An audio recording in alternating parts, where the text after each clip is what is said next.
Welcome to the Rising for Women podcast. I'm your host, Lisa Merlo-Booth, and I believe the world would be changed for women when we change how we walk in it. So each week, we're going to have hard conversations. We're going to explore new options. Some of them are going to be hard options, and we're going to have some real, straight talk. We're going to do that because I have faith that women can handle it.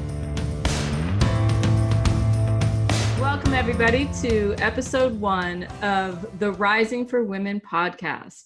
I'm super excited to have our guest today, Kimberly Crowder. She is a social impact consultant, and she is here to kind of help me start the Rising for Women podcast on a good note. And we're going to riff a little bit on the rising. What is it? And what do I mean when I talk about a revolution for women? So Kimberly Crowder, welcome, welcome, welcome. Thank you so much, Lisa. I have to tell you, and you'll probably blush and you'll get mad at me for saying this, but I want everybody out there listening to know that when I read your book, the first, first chapter, I literally was cheering out loud in my room on the sofa reading it. And just there's so much powerful stuff that just really resonates with me. And I can just see it resonating with so many of my friends. I've already recommended it out like crazy. And I really appreciate you asking me here today. But I think for the benefit of those who haven't read your book and who are just new to the Rising, I'd like for you to tell us what exactly do you mean by the Rising, and what do you mean by a revolution for women in the context of all the historical movements that we've had for women and the various feminist waves? Great. First off, thank you so much for that compliment for the book. It's so great to hear that. And I'm so glad to hear that it's resonating with other women as well. It's super important to me, the whole mission. And the rising, what I mean by the rising is literally, I want women rising. I want women rising in the world in every possible way you can think of. When I talk about a revolution for women, and when you're putting it in the context of a movement and a historical perspective, I kind of see the rising in as an internal movement as well as an external movement. And so let me explain that a little bit. The internal movement is for generations, longer than generations, for as long as we've probably been around, women have been taught to be subservient in so many ways, to hesitate before we speak, to put others before ourselves. If there's either through different cultures or religions, have been taught that the men are the leaders. In patriarchy, we're taught that men are the leaders. There's so many different avenues. And the revolution is really about women fighting all of those messages. I talk about a big sham, which we'll get into a little bit later, but the revolution is about women internally fighting those messages that tell you that you're less than, or tell you that you're only here for looks or for babies, or to take care of other people, to fight those messages that say that you're not as smart as men, or that you can't handle powerful positions like men can. I really want women to fight all of those messages internally and then externally in terms of how we show up. Many of the listeners out there today are feeling really good about themselves and about women, and how we are standing up and marching and becoming community activists in numbers that we haven't seen in at least several decades. And so how are we reacting and responding in our private lives that is in contrast to what we're seeing on TV, and how we might be aspirationally thinking of ourselves? Great question, because in many ways we really are rising. We're running for office and we are speaking out a little bit more, and we're marching, and we're, kind of joining. I would say this year in particular, I think women are really joining more and more. Last couple of years, women are joining more and more together. And what I also am seeing is, we had the Me Too movement that was huge. And the Me Too movement, many of those stories spoke to the issues that I have seen women struggle with for, for since the beginning of time, really. And with the Me Too movement, many women, they didn't speak up. They didn't report rapes. They didn't report sexual assaults. When sexual assaults were happening, some of the women even reported that they were worried of upsetting the person, so they didn't even really fight back because they didn't want that person to be mad or upset. Some women believed that if they flirted, they shouldn't report rape. So in all of these different ways, it's like we're angry about Me Too, and we all did the hashtags, and so many men came together, thank goodness, to really bring down many powerful men for probably the first time since in my lifetime that I've seen the men actually fall because of women reporting. And at the same time, many of those women who were reporting didn't speak it, or didn't think that they should, or didn't think that it would matter, it would make a difference. In our homes, many women, I've worked with women and men and couples in my office for over 20 years. And I still today see the same thing that I saw 20 years ago, the same thing that I saw my mother do when I was, 5, right? And that is women cowering to men and walking on eggshells around men who have anger issues, and trying to nice men into like understanding that they deserve to be treated well. You can't nice men or women into treating you better. That just doesn't work. In work, I see women not asking for promotions, and instead trying to just work double time and work extra hard, and expecting that they'll just be offered that raise. Or there's so many different ways. On the streets, I see women, when men are whistling and cowering, women just kind of grow silent and they keep walking, and they're like, ignore them, ignore them. I often see, and this is happening on college campuses, in high school, girls, right? They are not honest with one another. They just are not nice. They're not honest with each other. If they're upset with their friends, they're like, no, nothing's wrong. And then they go to other friends and they complain about them.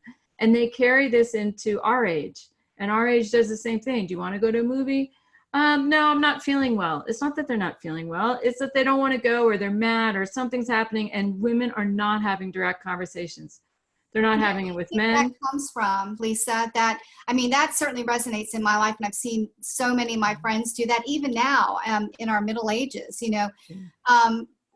where do you think that failure to just, talk straight about, really appreciate the invitation, but I just need to stay in tonight, or, whatever, something, I just feel really bothered and I won't be good company.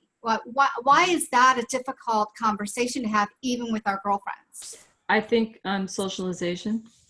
I think socialization. We've been socialized to quote unquote be nice. And we have been taught that nice means don't upset anybody, and only say positive things and put good things out there. And if you're upset, don't bother anybody else. Don't upset the apple cart. Don't rock the boat in any way.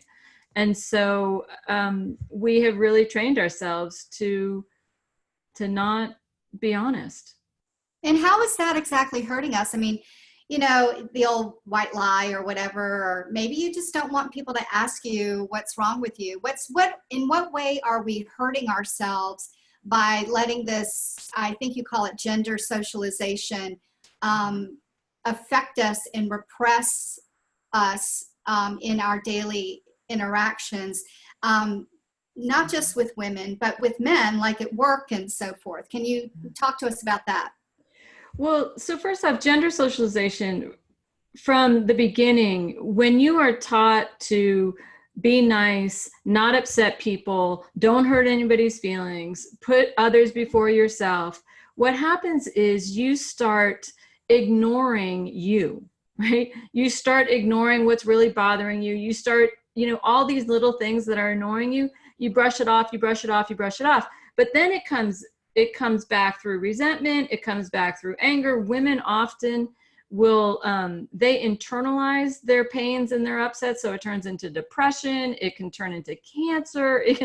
There's so many ways it hurts our health, because you can't constantly be squashing and squashing and squashing and squashing. It's got to go somewhere, right?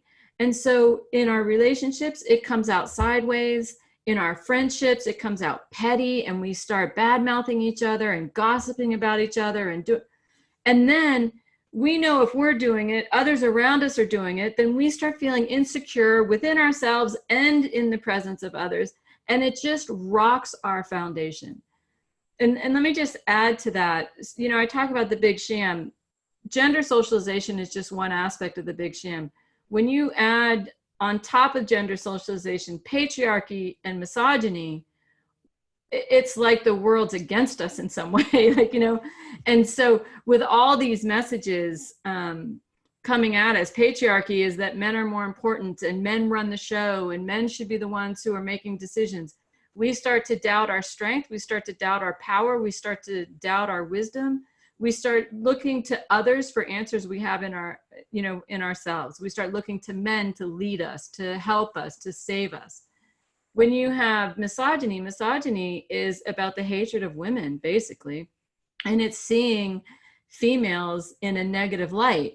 So all of these messages that we're not enough, we're not worthy, we're not really, there's like parts about us where we're really screwed up. It's really hard to walk in the world with confidence and to own your power and to be steady, because you've just been sold such a bill of goods that it really takes mindfulness to be able to shake all that.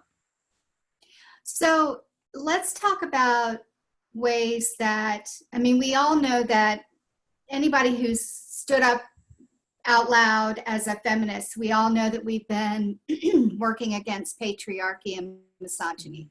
But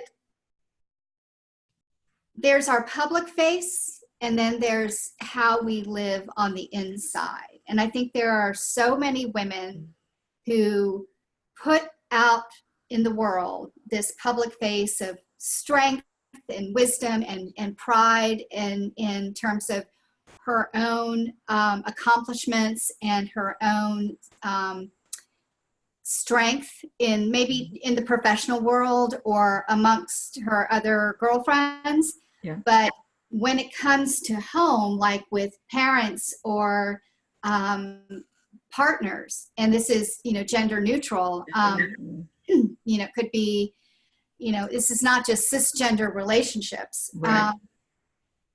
There is that dynamic of misogyny even within same-sex relationships.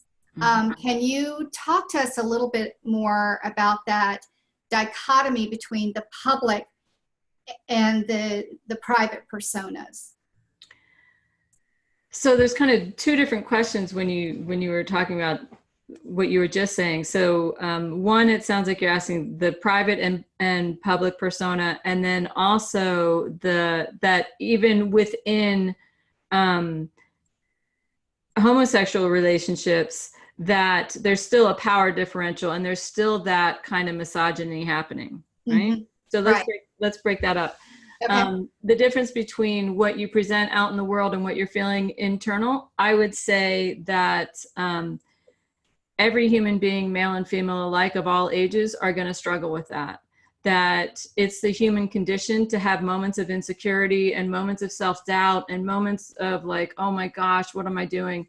And then when you go out in the world, you're going to try to present your best face, your strongest face, whatever's going on. And men do that just as much as women. And what I would say, the goal for both is to get that more congruent as best you can, while having compassion for yourself, that you're going to have times where you're like, oh, I can't believe I did that. That didn't feel like me. And then when you have those moments, you're like, okay, so hold on. If I were to step into that moment, I talk about a grounded, powerful strength. If I were to step into that moment with a grounded, powerful strength, what would that look like? And when I'm feeling insecure, how can I shift that so that I can feel more confident and more grounded? And I guess what I'm getting at is you do talk a lot in your book about a grounded, powerful strength. So not to cut you off or anything, but what do you mean by that? What does that mean?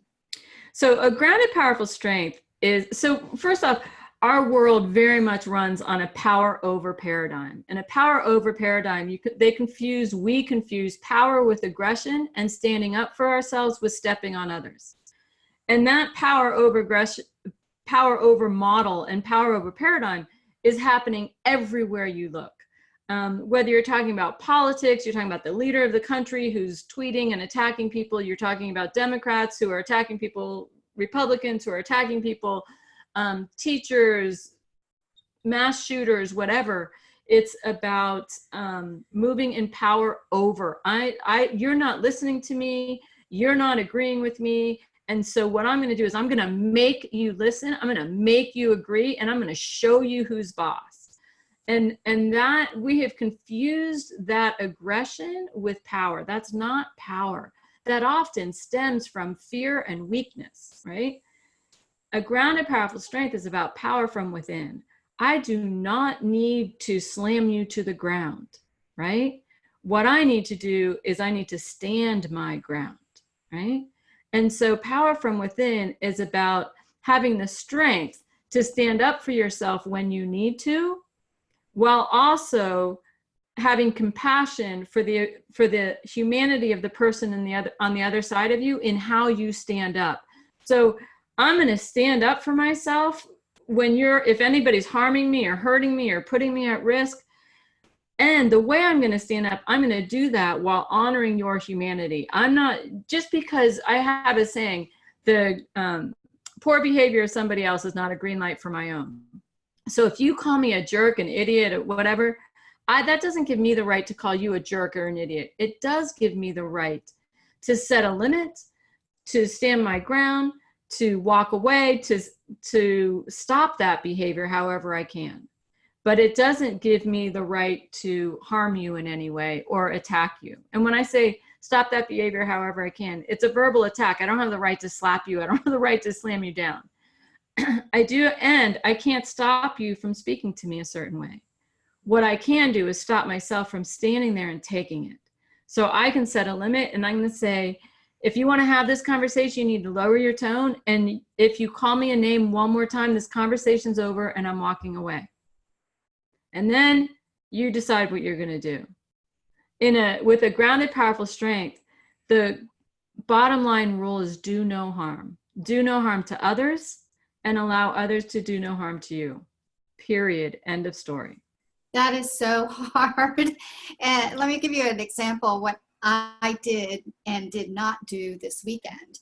I was late for, excuse me, a very important meeting. I had actually rescheduled time around this other person's need.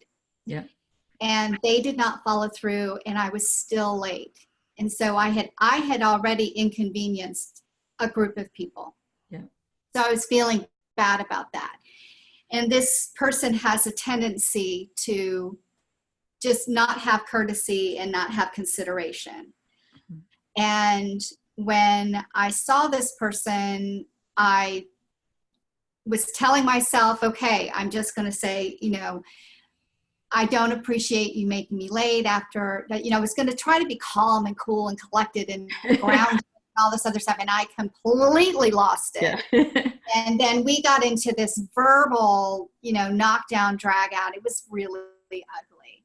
Yeah. And then 30 minutes later, I had to be fully present. I mean, I was really just gut punched by my own failure to be in control of myself and to communicate fully, and then his behavior.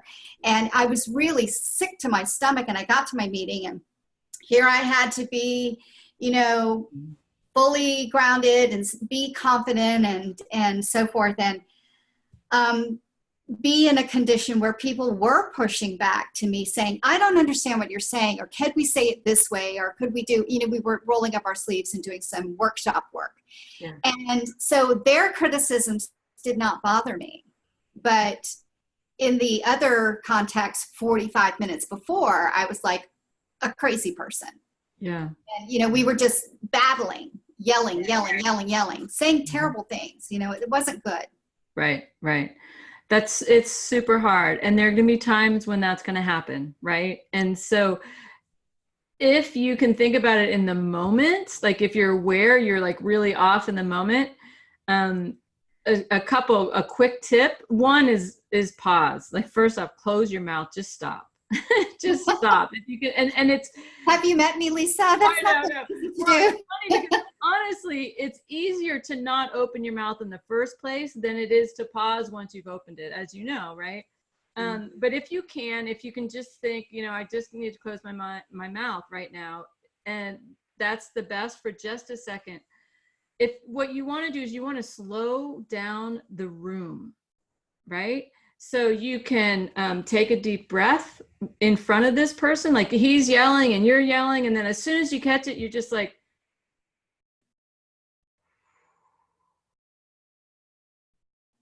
and even as he's still going, right? And then you come in low and slow. What happens is when we get revved up, we come in fast and loud. I can't believe you're doing this. You're doing it. And we get louder and louder and faster. Right. And so what you want to do is low and slow, lower your volume, slow down your tempo. So it's, this is not okay. You either stop yelling at me or I'm walking. You decide. And then he keeps yelling and I just turn and I walk. Right? Or if it's me, I'm going to take, I'm taking that deep breath and I'm like, I do not like where this is going. And frankly, I don't like how I'm speaking right now, nor do I like how you are. We need to stop. We both need to take a break. You know what I find is really interesting there is that you're suggesting that we call ourselves on our own flagrant behavior in the moment of calling the other person on it. And I think that is really helpful. That is something that, we just feel so empowered in a negative way, like I'm standing up and I'm not going to give, Yes. I'll yell at you, but I'm not going to call myself on, even though in my own head I'm going, I'm acting like a crazy person. Right. And I think that's a different way of looking at things. So rather than, a lot of people, when you hash out these things, they tend to say, well, you should have done this or you should have done that. It's almost like a blaming the victim. Yeah. And then that person just feels more shame and more like, well, maybe I shouldn't have, spoken up of how egregious that behavior was. But I'd like for you to talk about what you mean by self-leadership, because in talking about the Grounded Powerful Strength in the Rising, A Revolution for Women book, you do talk about the difference between blaming the victim and asking women to stand in their grounded, powerful strength. And it seems to be circled around this concept of self-leadership. Can you unpack that a little bit? Yes. Mastering self-leadership is about creating an environment in which you can thrive. It's just as though if you were a leader in a company, your goal as a leader is you want to create an environment where everybody is safe and they can thrive and they can be creative and they're going to really bring their best self to the table. Mastering self-leadership is very much the same. I'm responsible, only me. I'm responsible for creating an environment where I am safe and I can thrive. Nobody else is responsible for that. And, when you said that example we just talked about, how I was calling out me, right? As well as the other person. First off, ultimately, the only person I have power and control over is me. And where women and men go awry is we constantly want to fix the other person. We want to get him to stop or her to stop, or we want them to do this or do that. That's where we have zero power. Where we have 100% power is with us. And so self-leadership is about, and this is such a tricky thing, and I'm going to be talking about this in this podcast time and time again, the difference between empowering victims and blaming victims. Blaming victim is, it's your fault that this person did X. And let me be very clear. It is never your fault that somebody else did something, ever. First off, you don't have that power. So it is never your fault. And the easiest example of this is rape. I don't care if you walk down the street butt naked, okay? You cannot cause rape. Actually, it's absolutely impossible to cause rape. That's the antithesis of rape. So it is never your fault what somebody else does. Now, empowering you is, and there are things that you can do that are going to help you and put you in a safer, better position as much as possible, right? So for many of the Me Too victims, one of the things that was really sad when I was reading, I read so many stories. The thing that was so sad to me was in many of them, the women did not say anything. And what really bothered them almost equally to the rape or to the assault was that they didn't say anything. That sat with them, and it's just like, oh, that was really hard for them. Years later, 20 years later, they still said, I can't believe that I didn't report or I didn't fight or I did. Now, this is not to say that victims who didn't report or didn't fight should feel guilty or shame or anything else, right? I just happen to know historically that when victims don't report and don't fight, they often have an added weight on them that they shouldn't have. Because as far as I'm concerned, when it comes to sexual assault or rape, 100% of the guilt and the shame and the toxicity should be on the perpetrators, not the victims. And so how do we empower victims? We empower victims by working with them and training them to go against the big sham of being nice and being quiet and being, not rocking the boat, and actually daring, even if you have to do it anonymously, find your voice somehow, some way. But all of the big sham keeps us quiet and keeps us in a hell of a place. That is so current with what we're talking about in culture right now. And I've got my goddaughters are, in college now, and I really fear for them. One is really tough, self-assured young lady, but rape is rape. That you can be as strong as possible. You can even be physically strong and not it doesn't get out of that situation. Right. I know a couple of my nieces have already graduated. One of them is in a very male-dominated industry. She's an absolutely gorgeous, smart, with-it young woman. And, I just worry. I worry for the young women because the rape culture, I know, is so prevalent. I'm looking forward to your podcast over the next few weeks and hearing you talk about some of these very specific topics and how women can find that grounded, powerful strength within themselves and tactics that they can use for self-care, for prevention, and for just,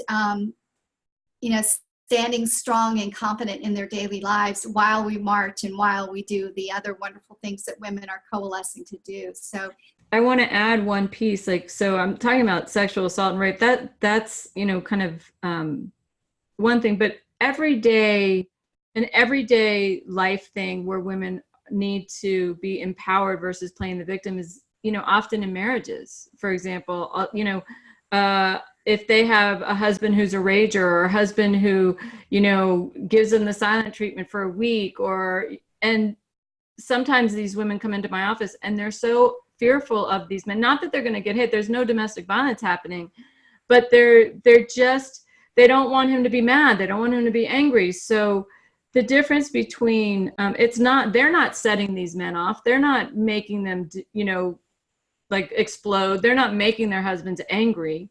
However, what they are doing to themselves day in and day out is by walking on eggshells, they are harming themselves more and more. And they'll say, I'm walking on eggshells because he's so scary. And I would say, the more and more you walk on eggshells, the more and more you inflame his, give him permission to be angry, and tell him, and you teach him that you're going to accept it and you're going to play into that. So that's the difference between, you're not to blame that your husband has an anger issue. You need to be empowered, though, to stop walking on eggshells around it, because you walking on eggshells is hurting your marriage as much as his anger is, because you're putting yourself in that position where you're going to be with him for 30 years and your life's going to be miserable because he's got an anger issue. Don't let the unhealthiest person in the home be running the home. That's just not okay. So that's just another. And that's so hard for so many women. I know so many women who are in that condition. And that's why they need to rise. Yep. That's why they need to rise. And look, a lot of women are going to have a hard time hearing this podcast, and I trust that they can handle it, which is why I'm doing this podcast. Because let me tell you something, if women don't stand up and if we don't rise in a way that we never have before, we're in trouble. We got white nationalism getting bigger. We got, misogyny getting bigger. Women are at more and more risk. Listen, women, we have the capability to stand our ground. We have to do it. Stop thinking that somebody else's anger or somebody else's poor behavior is an excuse for you to sit back and take it and let it go. No, you're teaching your children that. You're going to take the harm for that. Your relationship is kind of being molded around that. Women, we need to rise, and we can. We just need to get new skills and new courage, and we need to help one another in this area. And I'm telling you, I truly believe, who was it? I think it was, who said the world will be changed by women. Anyway, I really do believe that when all of us rise, the world will be changed, and we need to do it. So. And you often say the world will change for women when we change how we walk in it. And looking forward to finishing my book and reading more about what you say about that, and then listening here on this podcast, what you mean by that and how women can change the world by the way we walk in it. So thank you for having me as your first guest. I'm really honored. Thank you so much. It was a pleasure. It was nice just kind of riffing with you. I totally appreciate. Thank you for helping me in this podcast, and I look forward. I'm sure I'll see you in many others. So thank you so much. Great. Thanks a bunch. Everybody else, I hope you enjoyed session 1, and we'll talk soon. Thank you again for joining us this week, and always remember, you have the power to change the world for women by changing how you walk in it. I challenge you to choose one way to stand in your grounded, powerful strength this week and be part of the ripple of change.